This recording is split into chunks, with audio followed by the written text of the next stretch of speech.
Sure. Just giving us a minute here to make sure YouTube is caught up. I don't see us yet on the YouTube channel, but I guess we're live. We're just gonna wait another probably minute or so, unless you all think we should get started. Everybody ready? Yeah? Okay, well then let's get this started with a little introduction, and then people will probably continue to filter in from Twitter as it goes out into the world. So hi everybody, welcome to the Metropole's second roundtable on racist police violence and the spring 2020 uprisings and police abolition. For those of you who don't know, the Metropole is the official blog of the Urban History Association, an organization founded in 1988 to stimulate interest and forward research in the study of the history of the city. We hope you'll consider joining the Urban History Association as a member. And for more information, you can sign up and visit our website at urbanhistory.org/membership. And if you go and you visit the Metropole blog, the series that Charlotte and I edit is called Disciplining the City. And there's now years of content and articles from scholars of the carceral state internationally, studying various examples of policing and imprisonment in an urban context. Thanks, Matt. So before we get started, just two quick announcements. First, we just want to let everyone know about our next panel, which is going to be kind of a mega panel. It's entitled Imagining Alternatives to Modern Policing, Past, Present, and Future. And it's going to feature Joanna Fernandez, Kelly Little Hernandez, Marisol LeBron, Dan Berger, Alex Vitale, and Stuart Schrader. So we're really excited about that. It's going to be on July 15th at 8 p.m. Eastern Standard Time. So mark your calendars, join us for this critical conversation. This conversation is going to be largely focused on police abolition and thinking about how historians of policing and of the carceral state can contribute to movements to abolish police, prisons, and all forms of racialized state violence. Second, we wanted to let viewers know the format for this evening's event. If you were here last time, you already know this, but for new folks, so we're going to have some introductory remarks. We'll have our panelists speak for 5 minutes each about how their research sheds light on the current moment. Then Matt and myself will ask some questions to facilitate discussion. And then finally, we'll take questions from viewers. And there are two ways you can submit questions to the panel. First, you can submit questions via email at themetropole@urbanhistory.org. Again, that's themetropole@urbanhistory.org. Second, the Metropole editor Ryan Reft will be on the UHA Twitter, which is @urbanhistoryA, where you can send questions via Twitter DM. So please, as you watch, submit your questions for the panelists to help us keep the conversation going. Thank you, Charlotte. So by way of introduction, I want to first take a moment to thank the speakers for participating in this event. It's a really wild time, and they're taking time out from, their families and from all of the chaos of this moment and away from their valuable writing and teaching efforts that enrich our field to participate in this. So we're very grateful for that. I also want to thank everyone who's tuning into this event. We're very overwhelmed by the public response to these panels and from all the great engagement we got on Twitter and YouTube in the last time, and we really appreciate that. So the racist police murders of George Floyd, Breonna Taylor, Tony McDade, and too many others have sparked a new wave of Black-led uprisings against police terror. Since May 25th, when the Minneapolis police officers killed George Floyd, there have been nearly 2,000 demonstrations in all 50 states and across the world. From Watts to Harlem to Oakland to Ferguson, these protests build on a long history of popular-led Black uprisings against racist police violence and state-sanctioned terror in the United States. This wave of mass uprisings against police violence is also thoroughly international. There have been protests and demonstrations in more than 40 countries across the globe. And our panelist Austin McCoy recently noted in his article for Truth Out that these build on a long tradition of Black internationalism and anti-colonization movements that understand anti-Blackness as distinctly transnational, colonial, and a global regime of power imbalance. These protests not only seek to upend the state-sanctioned discretionary power of police to kill Black people with abandon, but also express rightful indignation with the state's non-response to the COVID-19 pandemic, which has disproportionately killed Black people. The pandemic has laid bare how decades of white supremacist social policymaking has made Black people poor, barred them from employment, denied them proper medical care, relegated them to substandard housing, and disproportionately imprisoned them, all of which have heightened African-American vulnerability to the virus. As poet Dion Brand recently put it, Black people have been living a pandemic all their lives that is structural rather than viral. It is the global state of anti-Blackness that she describes as the endoskeleton of the world. That these urban uprisings indict more than simply racist police, but rather an entire system of racial capitalism that leads to the premature death of Black people is also an historical phenomenon. Much like freedom fighters in the 1960s and 1970s, protesters' calls to stop killing us, as Robin Kelly recently explained on the podcast Intercepted, refer not only to racist police violence, but the racial violence of poverty, housing inequality, and privatized healthcare more broadly that an historically bipartisan coalition of politicians repeatedly sanction and normalize. That the police murder of Breonna Taylor allegedly stemmed from a police department operation to clear out a block for a new multi-million dollar gentrification project is one testament to these cruel interconnections. As Keeanga-Yamahtta Taylor wrote recently for the New York Times, the convergence of these tragic events, a pandemic disproportionately killing Black people, the failure of the state to protect Black people, and the preying of on Black people by the police has confirmed what most of us already know. If we and those who stand with us do not mobilize in our own defense, then no official entity ever will. Thank you. So with that in mind, our first panel last week was analyzing the deep histories of racial police violence in this country. And today we're going to turn to the response to that. We're going to turn to the uprisings and the organizing and the protests we've been seeing around the country and around the world. And we're going to do that tonight with this fabulous panel we've assembled of people who, have studied and written some of the best scholarship I've seen about the response to racial state violence and racial state sanctioned violence. And we're going to start tonight with Dr. Carl Suddler, who is an assistant professor of history at Emory University. Suddler's first book, Presumed Criminal: Black Youth and the Justice System in Post-War New York, points to a critical shift in the carceral turn between the 1930s and the 1960s, when state responses to juvenile delinquency increasingly criminalized Black youths and tethered their lives to a justice system that became less rehabilitative and more punitive. Dr. Suddler's work has also appeared in the Journal of American History, the Journal of African American History, American Studies, as well as op-eds for the Washington Post, The Conversation, and the Bleacher Report. Dr. Suddler. Thanks for the introduction, Matt, and thanks, Charlotte and Matt, right, for all this organizing. It is not easy right now to get people to commit an hour to anything, or an hour plus, right, to anything. So, and then hearing about the superstar panel for next week, my goodness. So good work on that, guys.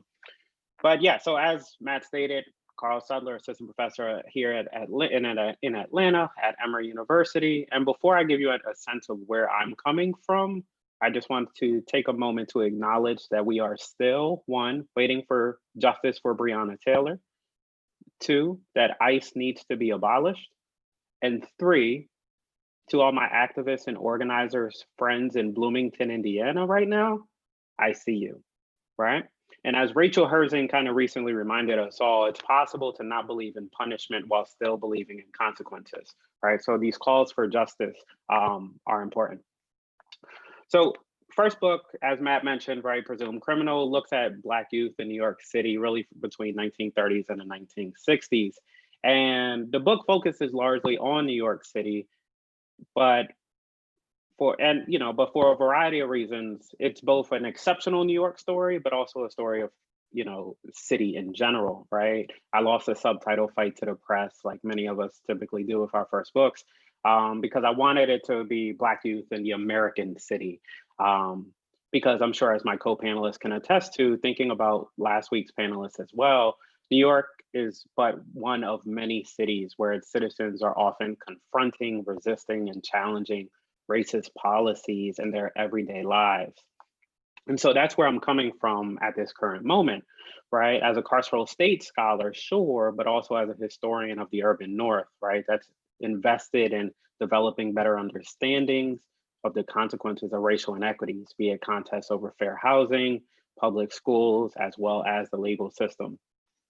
And people usually ask me, like, you also do a lot about sports. Yes, I do.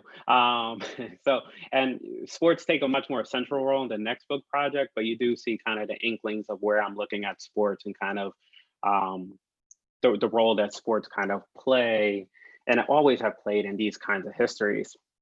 And so in place of some general comments to open up, I was going to read, like not a lot of, but I'm at Emory now and we have a lot of creative writers here who always inspire me to take pride in my written word. But then I tried to time it out and I said, I just don't got the time to read. But I want to point you all to a place to read. Chapter 3, page 77. And the third chapter of the book is titled, Every Generation Has Had the Habit of Going to the Devil. And in these two paragraphs, I share two stories. The first is about this 62-year-old woman who is traveling to New York City from Ohio. She's carrying a pistol. She gets caught. She gets arrested. She goes to court. She gets off. Ultimately, it was determined that this woman was protecting herself from New York's crime problem. Crazy story. And it's actually more crazy when I look back at it. And I kind of reviewed just the sources when I was putting these notes together. And, you know, the TMZ chopping board version of it is really that she may have been going back to shoot her ex, but we don't know. Unfortunately, you know, there was some intervention there. The second story there, and perhaps more revealing, two white high school kids get arrested and charged for violating a weapons law. One kid gets caught with having brass knuckles on Thanksgiving night for a beef that they started with 4 naval police officers. Ultimately, their privilege wins and they both walk, even though their age and their actions were literally the primary descriptors of New York's crime wave in this kind of post-war period.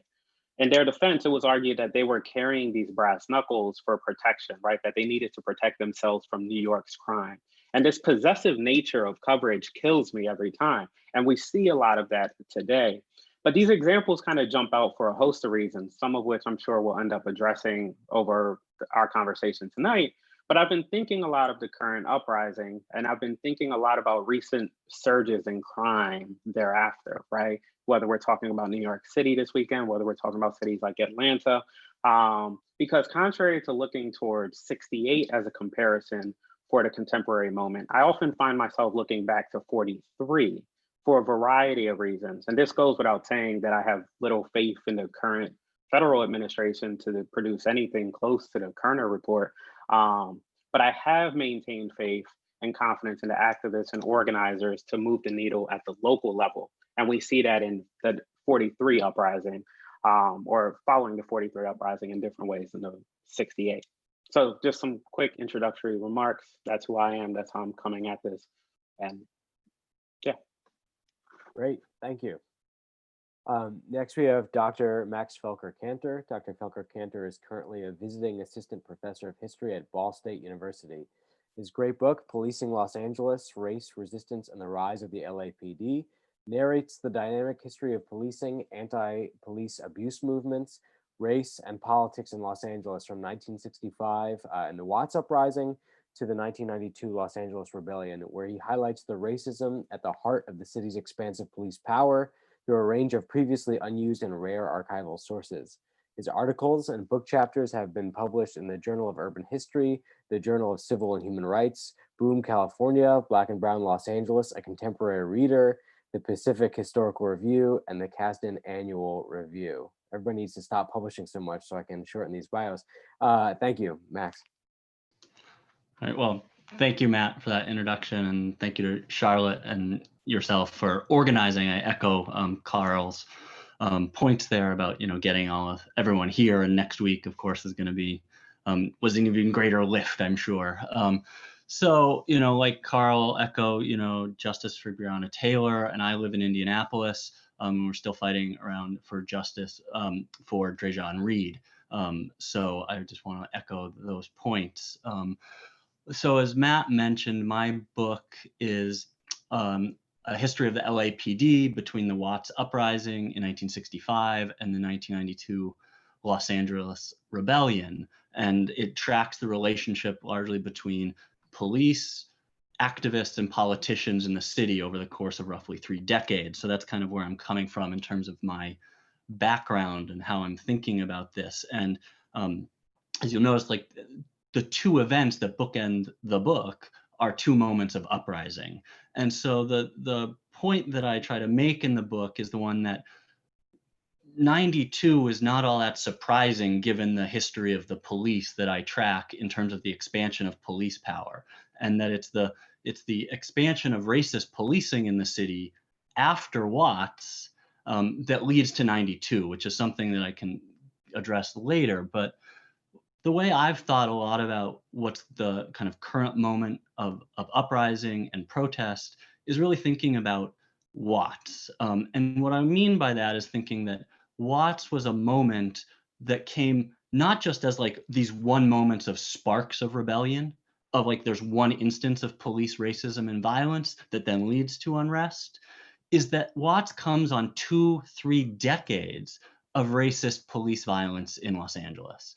And so it's that repeated instances of harassment and abuse that lead then when Marquette Fry is pulled over and his mother comes and, you know, there's this moment of abuse leads to this kind of spark, but that it's actually this systemic nature of police racism in the city to police Blackness and to maintain the white spot, as Chief William Parker said at one point, is what leads to these kind of conditions that lead to these uprisings. And in Watts, in August of 1965, 6 days of what I call anti-police protest.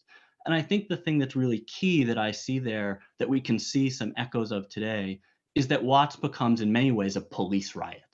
Is that what you get is the anti-police protest against years of violent policing that turns into a police riot. And a police counteroffensive, where the LAPD, along with National Guards, as well as California Highway Patrol, essentially try to, you know, assault then the Black community in new ways. As Daryl Gates said at one point, we're taking the gloves off. And so it's these moments of the police shifting the terrain and actually using moments of protest to engage in more violence, as well as then in the aftermath of those uprisings and after Watts, is to use those moments of crisis to criminalize protest and to use it as a way to expand police power. And that's what starts to happen over the course of the following 2 or 3 decades, is that the LAPD continue to use manufactured crises,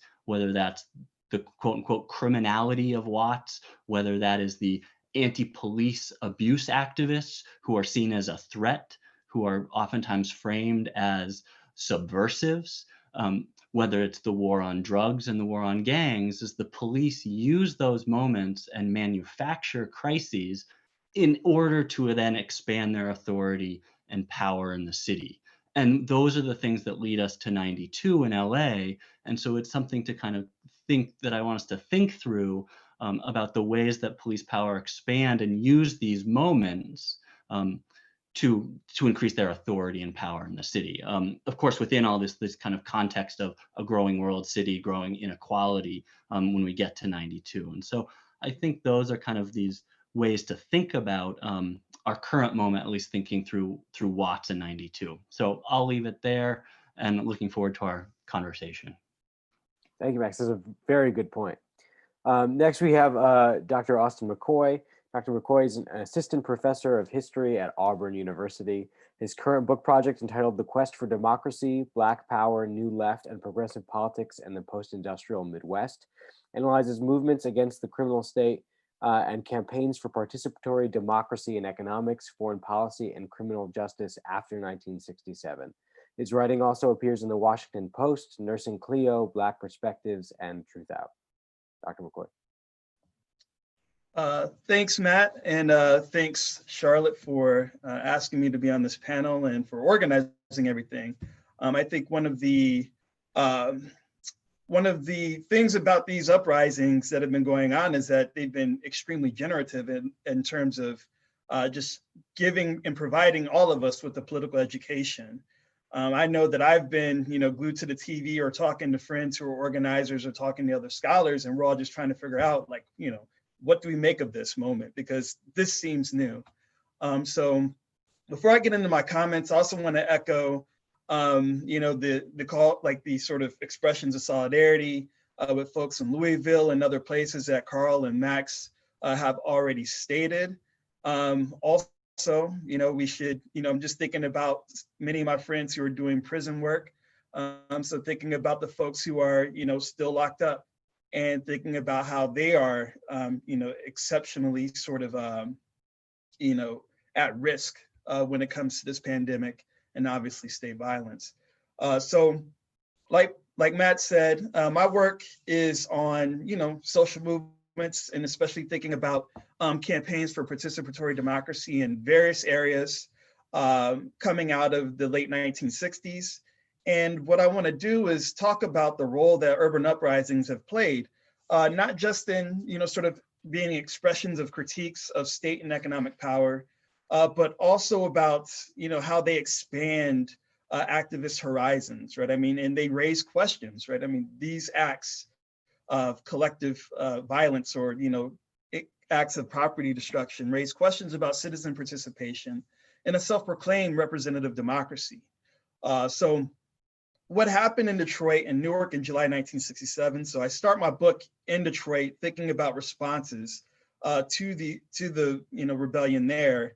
And what we've seen there, and then what we saw in Ferguson several years ago, but then also Minneapolis and scores of other cities in the United States in the last decade, are folks utilizing what Francis Fox Piven calls disruptive power.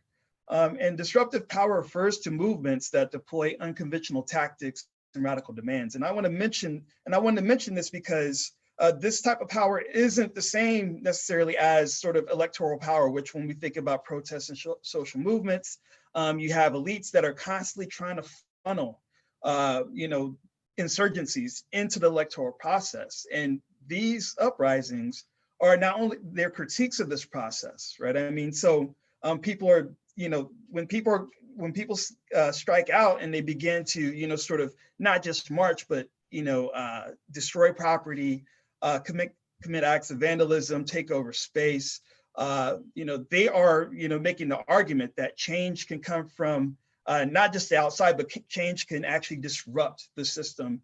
And as we've seen corporations, we've seen policymakers that have begun to like give concessions and propose concessions in response to these acts, but then also in response to the demands coming from many of these activists. So, what we've seen, in hundreds of cities throughout the 1960s, but then also in, scores of cities in the United States, but then elsewhere, like I've written in Truth Out, you have folks who are bypassing the voting booth and institutions of representative democracy, and they're launching attacks directly on state institutions that are violent, capitalist relations, and symbols of white supremacy.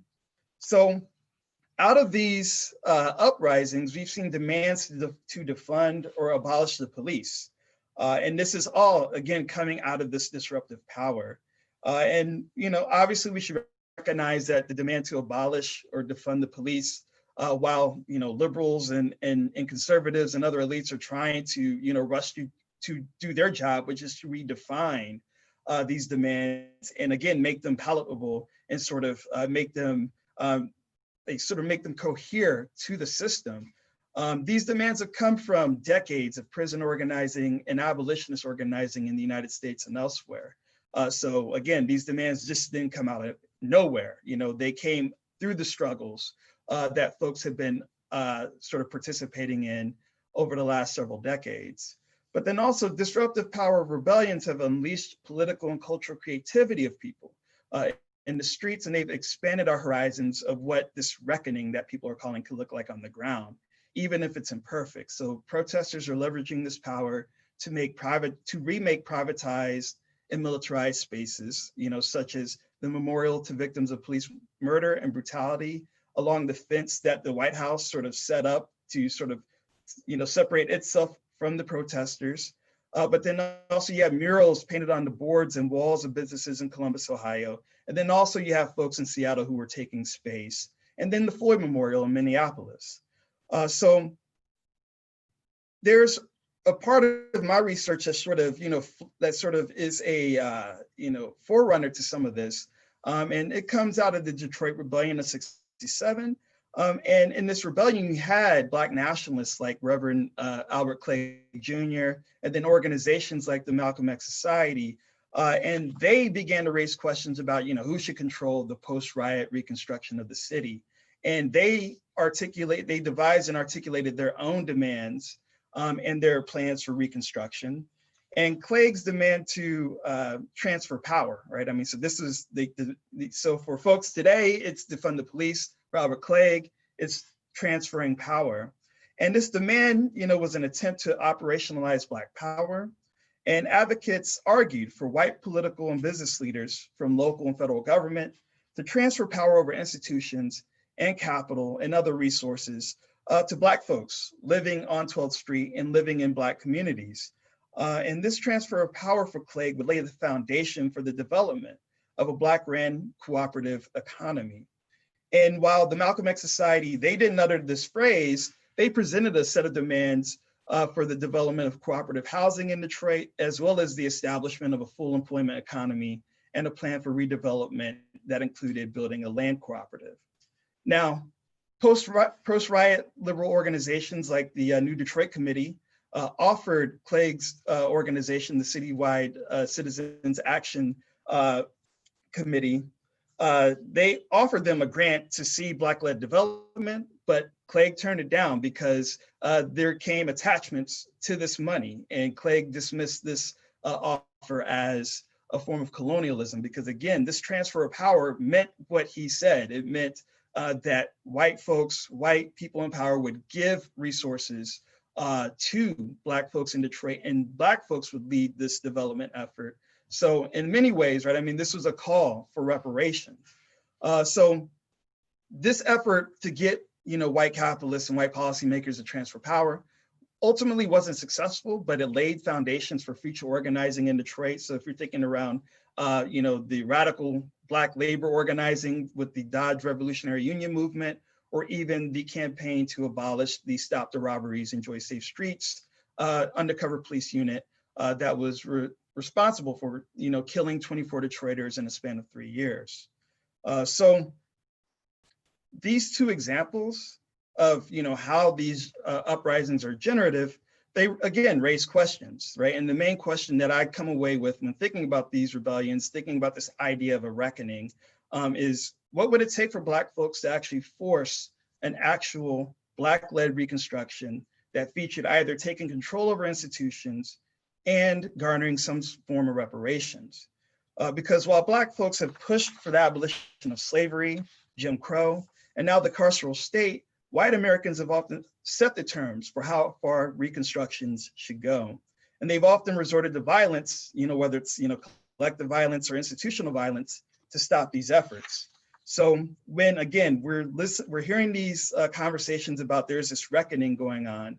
And the only thing I could think of when I think of that term is a passage in Du Bois' Black Reconstruction, when all this comes up, and he's sort of thinking about, the fate of Black folks post-emancipation. And I'm gonna quote here. He wrote, "What liberalism did not understand was that such a revolution, in this case, Reconstruction, was economic and involved force. Those who against the public will have power cannot be expected to yield save to superior power," end quote. So if a third Reconstruction is necessary, as many Black scholars and activists have argued, then my question is, what kind of disruptive power would it take to finally embark on this third Reconstruction, which would surely entail trying to eradicate the racist carceral state, so eliminating policing and prisons and all the sort of other institutions that are sprung up out of those two functions, and also capitalism, because you can't really have, you can't not have police and prisons and still have capitalism. So I'm gonna stop there. Thank you. And finally, we have Dr. Heather Ann Thompson. Just to name a few of Dr. Thompson's achievements, she's a historian at the University of Michigan, president of the Urban History Association, winner of the Pulitzer Prize and the Bancroft Prize for Blood in the Water, the Attica Prison Uprising of 1971 and its legacy. She's also the author of Who's Detroit? Politics, Labor, and Race in the Modern American City, editor of Speaking Out, Activism and Protest in the 1960s and the 1970s. Her writing has been featured in a number of top academic journals, including the Journal of American History, Labor, Studies and Working Class History of the Americas, as well as publications in the New York Times, Newsweek, Time, The Atlantic, Salon, Dissent, NBC, New Labor Forum, The Daily Beast, and The Huffington Post. So thank you. Thank you. I have the unenviable position of going last because now my head is spinning from everything that you've all shared, which is so amazing. I guess like everyone else, first I want to just thank you for holding this and doing so at a moment that I think is so critically important to make sense of the world around us and to stand in solidarity with all the struggles that that have been previously shouted out, including ones in Detroit, where I live, where Austin lives, where Max lives, where Carl lives, where Matt lives, where Charlotte lives. It is everywhere. And I must say that I'm particularly heartened to see that the Urban History Association is the one hosting this and that we are all here in that capacity, because to me, it really shows this moment where history matters tremendously. Getting it right, getting it understood, not just as some esoteric exercise, not just for the ivory tower, but because what we sort out, what we think about actually matters in real time. And I think that everyone's comments tonight really underscore that. And I guess for me, my comments tonight will be a little bit more informal, because I was really struck coming here tonight to thinking about how in really critical ways my own work I've ended up where I started with my work.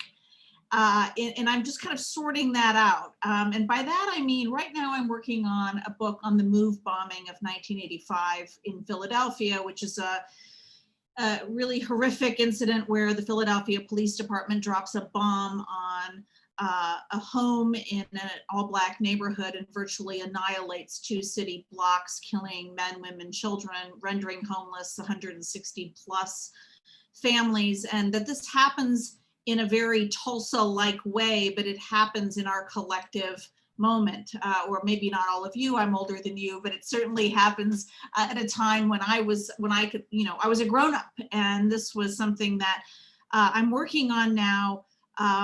But it's interesting because in order to do that, it's hard to write history when it feels like it's all happening again around us. And so I've been trying to write, but also trying to weigh in as a historian, as I know you all are as well, on what these current protests mean while also being in them. So it's a very strange kind of moment. And one that I've actually found that for me personally, I've had to step away a little bit from my scholarship for a second, just to kind of focus on the here and now.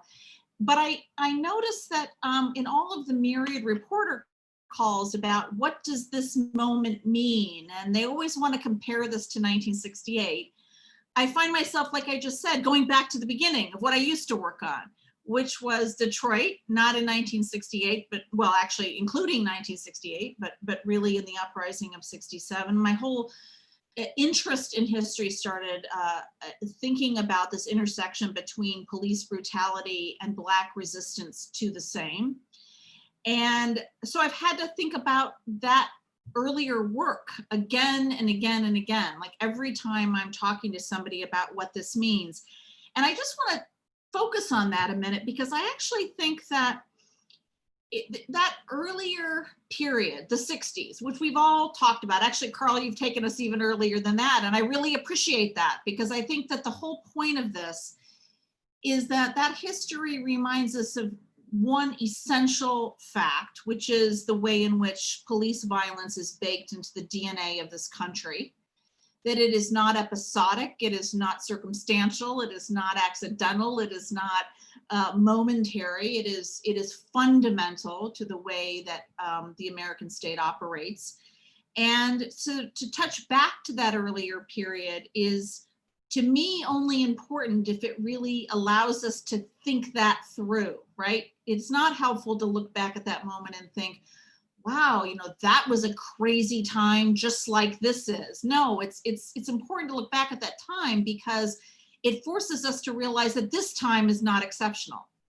And in fact, what is it about that earlier time that we can learn? And to me, I think that there's something really important that I think we should focus on about that earlier time. Every reporter that I have talked to essentially asks the question in one form or another, are you a little worried about the protests today, that they might generate a backlash like what happened in the 1960s? And I've had to think about that a lot. And it actually caused me to rethink our entire historiography about the 80s and the rise of the right and all of this in a really interesting way, at least to me, which is I think we got that history wrong in some really fundamental ways. The uprisings of the 60s did not create the backlash. The backlash is ever present. It is the DNA, as I said, of this country. The backlash is the norm. The backlash is the everyday white supremacy. So it isn't back to, it's not a lash, it's not back, it's the ever-presentness of what racial violence looks like in this country. And so if you think about it that way, then the 60s don't become a prelude to the rise of people like Trump or the existence of people like Goldwater or the reason we get the Reagan 80s. We look at that period in a totally new way, which is no, thank God for that period, because to the extent that there was any stop put on that, to the extent that there was any brakes put on that, to the extent that white supremacy is reined in at all, it must come from the streets. And it did come from the streets. And I think we really need to think about this when we're teaching our classes, but also when we're out now, when we're out as activists now, because I think it reminds us not just that this is a moment that might lead to backlash, but that in fact, this is the moment that is all that's standing between us and the ever-present realities of white supremacy. But also it reminds us of how change actually happens, how positive change happens. And that is in the streets. No baseball team, as they said in Eyes on the Prize a million years ago, strikes itself out. No president just decides one day to pass the Voting Rights Act or to reform criminal justice or to, close prisons. It always happens from the streets. So if there's any lessons from the 60s, I think it's kind of takes us back there to rethink backlash and rethink the possibilities of change. And I think historians are uniquely positioned, and all of you sitting here with me today, the work you do, it's important to speak because I think it reminds us that this is possibility. It is all good. Anyway, thank you. Wow, thank you all so much for that. I also now have lots of thoughts spinning through my head. So thank you all for your thoughts here. I think, see, where shall I take us?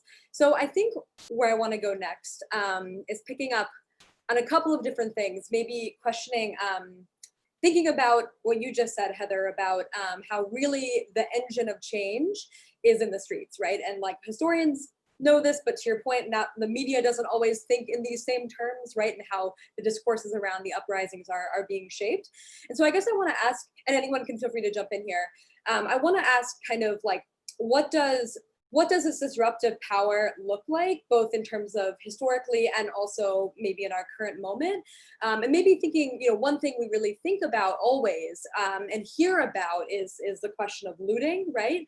And so I'm wondering if a few of you or anyone who wants to jump in can say a little bit about kind of what the meaning of looting is, and how people should understand it kind of as part of this longer historical context, and to really understand it as more of a specific power relationship.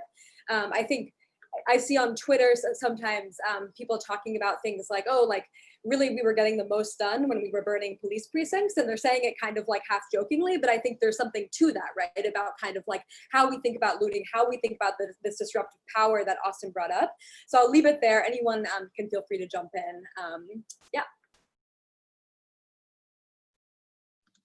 I'll jump in if I'm allowed to go back to 43 one more time. So no, but I do, and somebody actually brought it to my attention recently who picked up the book and was just like, you know, I see so much of 43 Harlem in 2020 Atlanta, right?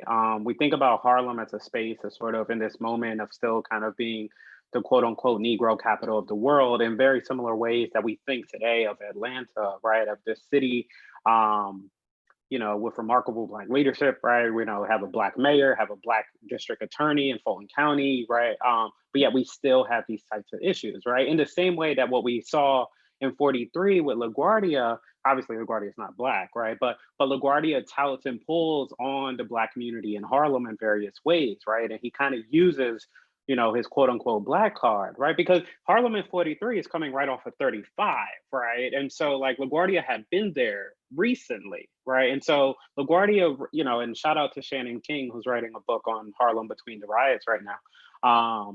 But LaGuardia uses this language, you know, so think about it in terms of looting, right? We see that sort of language happen here in Atlanta, but we saw it in 43 Harlem when LaGuardia starts calling all these folks hoodlums, right? And, you know, and I talk a lot about this in the book, but, you know, again, we you know, so thinking about looting in Atlanta, right, and hoodlums in Harlem in 43 to me is like eerily similar. But, you know, I think Robin Kelly, you know, captured it beautifully in his recent Times piece, where he says obsessing over looting deflects from that core problem that brought these people to the streets in the first place, right? That the police are killing us with impunity. And, you know, and what's important to point out here, again, in terms of thinking of not necessarily comparisons for comparative sake, but this isn't only kind of media, right? You know, like, you know, something that I think, again, why I'm enamored with kind of 43 Harlem and 2020 Atlanta is, you know, Black folks, right, are kind of using this language as well, right? And, you know, about thinking about like what we're doing to our communities, right? And LaGuardia and Black folks in Harlem in 43 are employing the same kind of rhetoric, what we're doing to our communities, right? Like there's a sense of ownership in these cities that just doesn't exist, right? And it's never really existed, right? But it's always kind of pulled on. It's always kind of, you know, we find ourselves, you know, having this fight about acceptable forms of protest, right? But, you know, somebody recently tweeted, right, acceptable forms of protest are parades. You know, and so, you know, so I find myself, you know, thinking again, not about 43 for just simply comparative sake, but I do think there's a lot to be said there, you know, that tells us a lot about this moment, including in the language of looting being employed. I think it's also the case that looting lays bare a lot of different things at the same time. I mean, one of the things that's really critical is it shows rage, and rage is okay, and rage matters, and rage is justified in these moments. And rage not only is justified, but it's efficacious.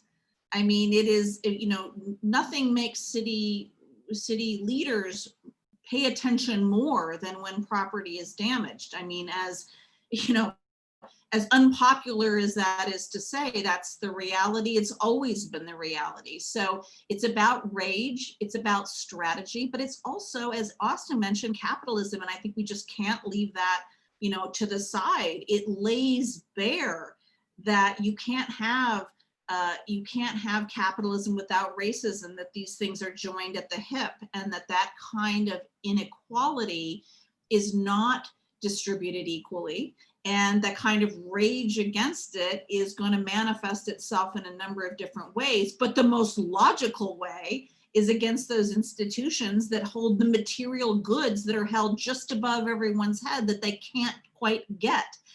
People say, well, why would someone, you know, steal a television?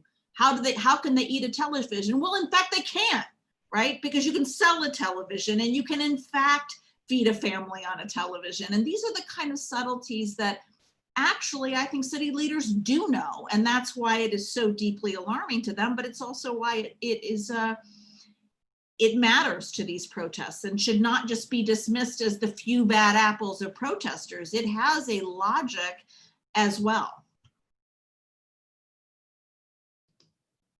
Yeah, I mean, I would just add to that, I think, sorry, Austin, I'll be quick, is that it reinforces also the ways that property is valued over human life, right? And that the police are the ones that are there to protect property over human life, and that the police are empowered to do that. And so it's like, I've seen people talk about the ways, well, when there's then people start like, we're all good with the protest until they attack property, then we need the police, right? And so it's this moment where police become, again, in the middle of that, of the protectors of property, of capital, right, over human life. And so I think that's really important.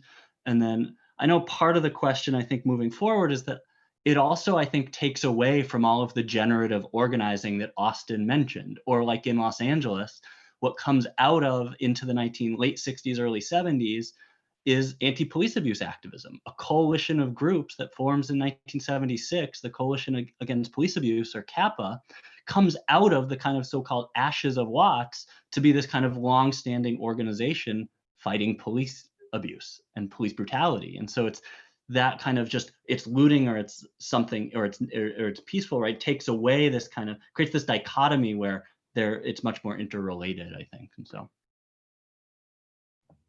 Yeah, no, I think I was going to mention the sort of equation of human rights with property rights, right? And I think, Max and everyone has sort of touched on that. And I think when we think about how the media and policymakers and just, observers sort of think about looting, but then also thinking about this burning of the police precinct, I think, we have a couple of things that are going on.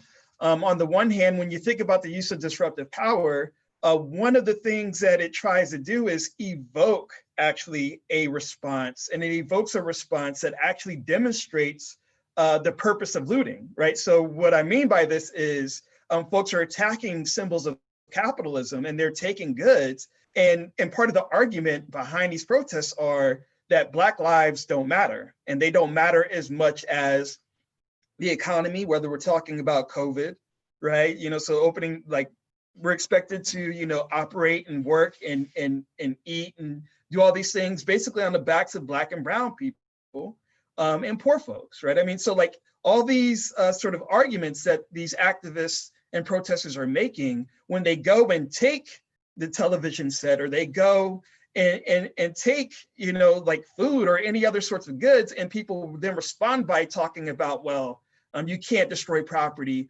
or actually giving license for more police violence, those folks are actually just dramatizing this sort of relationship between social change, or the myth of nonviolent social change, because I believe it's just a myth that has been sort of codified by the ways in which we think about the civil rights movement, right? I mean, so it's like it codifies that myth, and then it's just this process, right, where folks are engaging in this act that is not only demonstrating capitalist exploitation, but then also how society thinks about them, right? Now, what's different, or slightly different among, at least I think, more open-minded folks now, especially when you bring in the burning of the police precinct, is that there are folks beginning to think that there's actually something moral to this looting and burning, right? I mean, now obviously that doesn't mean that a majority of Americans are for looting, but there are more people who are beginning to think, well, maybe there's something here, right? I mean, we have 40 million people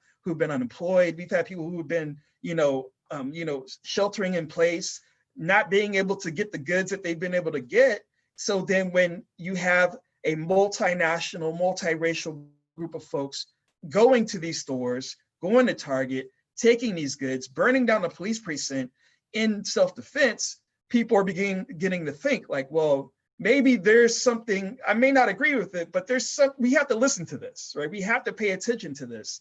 And I think that sort of conclusion is kind of different than what we saw even after Ferguson, let alone what happened after Newark and Detroit. Thanks so much. Yeah, that was all really great and generative. So the next place I want to take us actually builds off of what Heather was talking about around, sort of the backlash being the norm. And I think the term backlash too, and this is something maybe also historians, urban historians in particular, have to grapple with. The term backlash, I think, often still evokes an image of like, the grassroots, like white hecklers, out in the South or in the urban North, anti-busing protesters, heckling Black children, trying to, go to integrated schools and things like that, which is of course a part of this history. But I'm also thinking about, as we think about backlash being the norm, how too is backlash something that is kind of imbricated in or central to the state's response to urban uprisings, or the police response for that matter. Thinking about Max, you were talking about sort of how this is also a moment of police expansion and the police specifically expanding their political authority in this moment.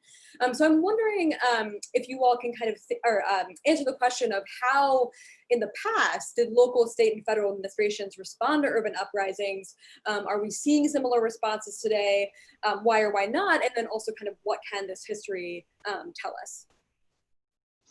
Can I just say just really quickly on that question? I think that's such an important question, Charlotte. I just finished an article that's basically trying to interrogate what is the fundamental relationship between the carceral state and the American state. And I think that we have this notion that somehow what is foundational to the American state is this idea of democracy or liberty and equality and justice for all. And if we just strive hard enough, or if we can just beat back the retrograde forces who, can't move forward, that one day we can achieve that. And in fact, if you pay close attention to history, it doesn't matter what period we look at. What is foundational to the stability of the American state is not expanding the democracy, it is a robust carceral apparatus. And so every single time there is a protest, whether it is a labor protest, whether it is a protest for racial equality, whether it is a protest for gender equality, the go-to response is always an apparatus of carcerality and policing and surveillance. And that if we begin to rethink or rewrite the past, we don't, no longer is policing aberrational or prisons odd or how did we get here? It's always there. And that's not to minimize the difference over time, but it is to say that the only reason these things look odd is because we think that what is normal, or I think the way we've kind of written history is that somehow it is aberrational, but in fact it isn't. And so to your point, that's always the response. And the times in which it has not been, or the times in which it's not been effective at being, that's based on the size of the grassroots movement or the effectiveness of the grassroots movement. That is antithetical to it, but it is the norm. And I think if we understand that, we understand this moment better. Yeah, so to that point, right? I mean, because, Heather is basically telling us we all have to go back and rewrite every book now. So thank you for the homework assignment, Heather. No, but I do think a lot about, works like Carol Anderson's White Rage, right? Or thinking about work that like folks even like Ibram Kendi, right? Who says, there's racial progress and there's racist progress, right? And that these things are kind of running on two simultaneous planes at the same time. And while I think, there are elements of both that are kind of applicable and the shortcomings of understanding it in terms of backlash, I think, what these uprisings, if anything, tell us is that the police violence is often just the flame, right? But the kindling, right, to use kind of Carol Anderson's metaphor, the kindling is constant, right? And that's 35, 43, 67, right? Like, that the kindling is the same. Max captures this beautifully in his WAPO op-ed recently, right? That, there's sort of this moment where, it just seems like police violence is erupting and that there is I was going to use backlash and then I felt Heather, look at me through the screen. But then, but then there's this response, right, to the police violence. But again, I feel like, regardless of when we're looking at, what we do know is that the kindling is the same, right? That the police violence that is evoking these responses is the flame, right? And these flames happen in moments. But these flames eventually go out, even though the kindling is never gone, right? And I think that, as a metaphor that, maybe that's somewhat, helpful, because, again, thinking especially about the after, right? And I have 43 in my mind, I'm sorry, guys. But, but 43 is, in Harlem is a police shooting, right, of a Black soldier. But in that moment, young folks in particular are also kind of in the streets because they were left out of so many wartime benefits, right? So if we think about kind of the 2020 moment and we think about what kind of COVID pandemic has meant, what we see is kind of the frustration and the rage, right, that we're talking about, is not only this kind of police violence, even though it's been evoked by this kind of police tragic moment, right? But that kindling of systemic racism, of discrimination, of police power, of expansive police power, is that constant, right? And so in that sense, absolutely, right? It is the constant variable over time. And that's the racist, right? That's the racist progress evolving, and that's changing, and that's, evolving right alongside of kind of this racial progress that we hope that we're seeing here.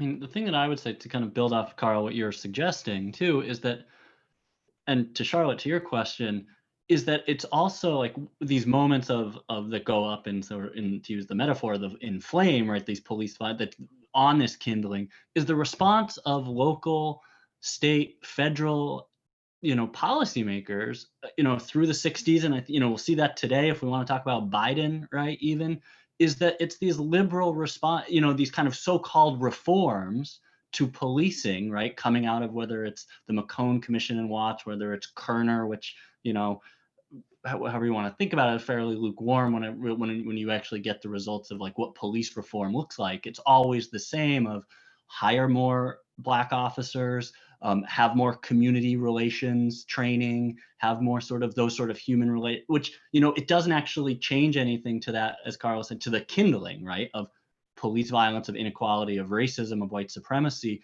It continues to assume that the police and carceral state and the police power is a legitimate one, right? And you see that continuing today, I think, which is what we see the response of why, like Biden and others are like, no, we're just going to double down on that same attempt to kind of ameliorate and say, let's just tamp down that kind of flame of protest by saying like body cameras and community oriented policing or community policing and invest more in it. But all that does is leave the conditions the same, right? Which is also why I think the kind of moment of calls for defunding and calls for abolition, right, is something we see that's in this moment that is, is something that provides a real opportunity to shift that conversation.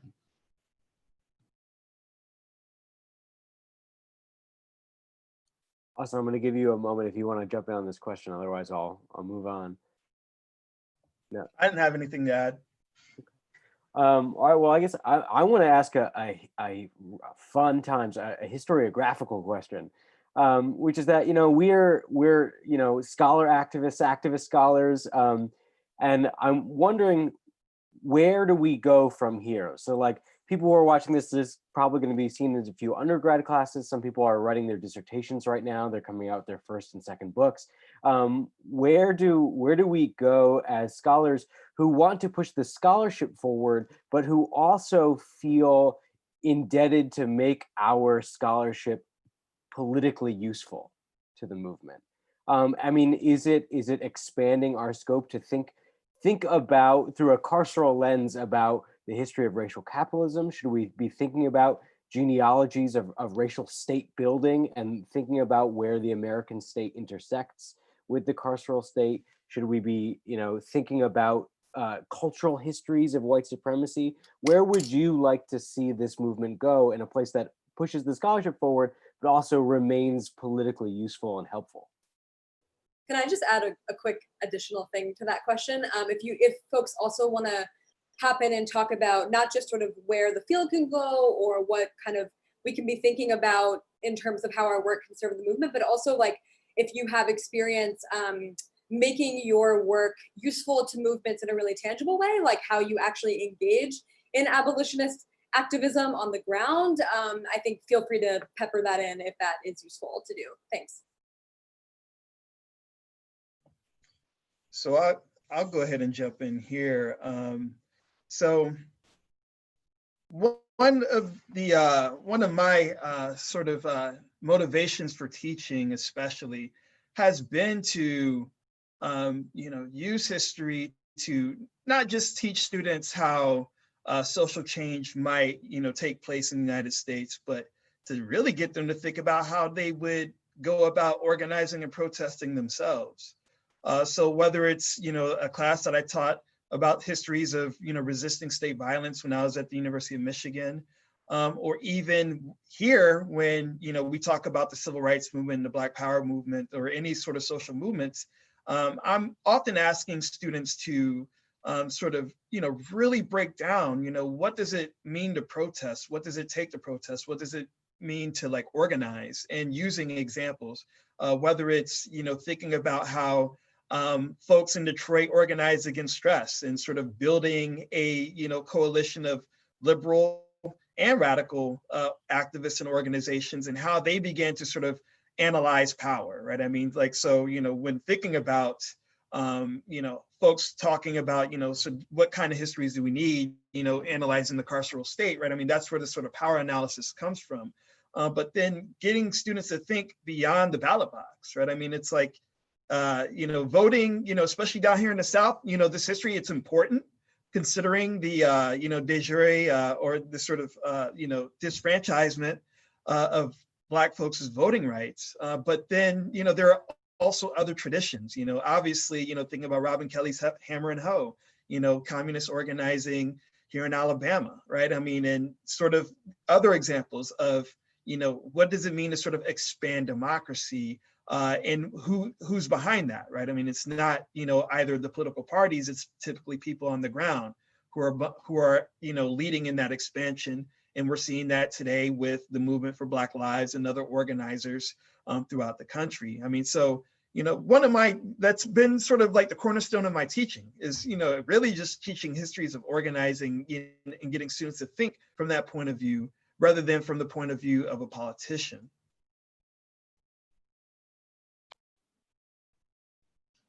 I think we need to do all of it, Matt. All of those inquiries are up for grabs. And I think that there is no for all of those undergraduates listening or graduate students, perhaps in departments where they're feeling a little like a fish out of water.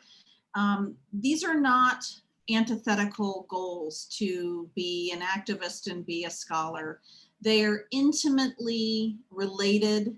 If you know something, you have an obligation to speak about it. If you have the tools to figure something out, then you have the obligation to share it. But you also continually have the obligation to learn from the people around you. And that means that you're always a student and a scholar and an activist all at the same time. It's not a contradiction. It breaks my heart that so many young people feel that somehow you're lesser of a historian if you're also an activist, when in fact, the better of a historian you are, the more of an activist you feel compelled to be, because what is clear, what is right, what is just, what is wrong is so much thrown into relief for you if you're a good historian, if you actually look at what happened.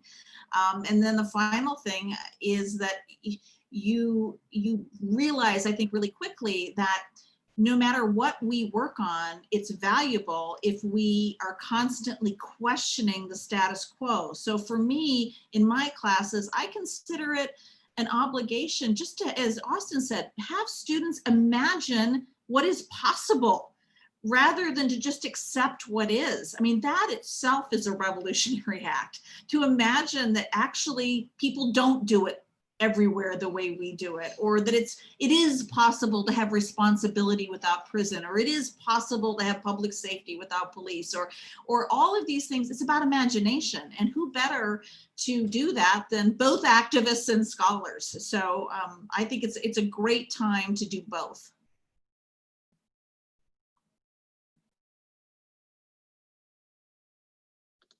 I'll jump in. Yeah, no, I had a student this year ask me kind of the opposite question, somewhat, like they asked, and I guess it takes a little courage as an undergrad student, but how can you be an activist and a scholar, not in the sense of like, your work, right? Like, the student thought that the work was fine, but actually by being attached to an institution like an Emory, that I couldn't be an activist, right? So it's actually the inverse, right? That like, like what type of commitment can you be to the movement from an institution, or the ivory tower, right? And so, so often, so I find myself actually, coming at it from the other angle, right? About showing how you can be both tied to an institution, an elite private institution in a city like Atlanta, while still being committed to causes and community efforts on the ground. And I the student and I had several follow-up conversations thereafter, and hopefully the point got across. But I think, to Austin's point, I do think it's important of kind of identifying the different roles that different people play in movements, right? And so, that needs to come out in your teaching, that needs to come out, right? Like, that protest movements involve being present in the protest, sure, but there are also other ways, right? There are other ways to support. I can speak for, most of the panelists here, who have very secured employment. And, I can assure you that a lot of us have put a lot of money where our mouth is as well, right? And so being tied to a private institution like Emory has allowed me to do that in a way that, graduate student, yeah, let me go out and be more public, or be more involved in protest because, who am I to think I can donate money, right? Like, graduates, I don't know what the stipends are now, but when I was in graduate school not that long ago, right, there was no way I could donate money. And so there are elements of kind of identifying that there are roles to this, right? That there are certain roles that everybody can play, and whether or not and what those roles are for you can vary. And I think that it's incredibly important to identify that both as a scholar and an activist, right? A scholar and an organizer, being able to be committed to the cause.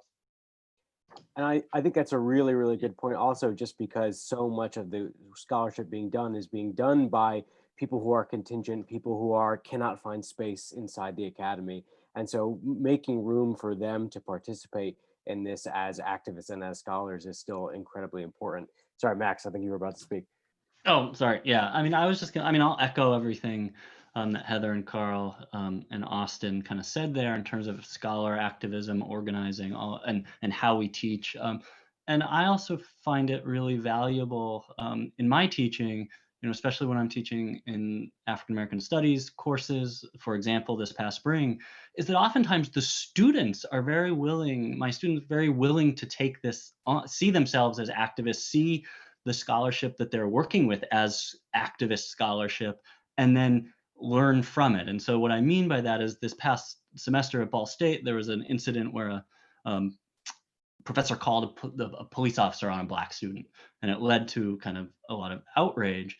But I had students in my African American studies course who just wanted to talk about it, and giving them the space to talk about it and then organize themselves is that those students then created a walkout on campus that was attended by hundreds of students and faculty and elsewhere. And so it was those students in African American studies class reading the scholarship that I had been giving them to think about, oh, like this is a political project, right? Even the scholarship that we're reading, the scholarship we're doing is tied to, you know, taking action and making change on the ground. And so it's giving students that space as well is one way that I think I see that, is because oftentimes they're more willing to take on and speak out against the institutions than a lot of like contingent faculty members might be, right? And so I think there's some room there, and that's just like one example that I had been thinking about as Carl was talking about, you know, this kind of how do you speak out against these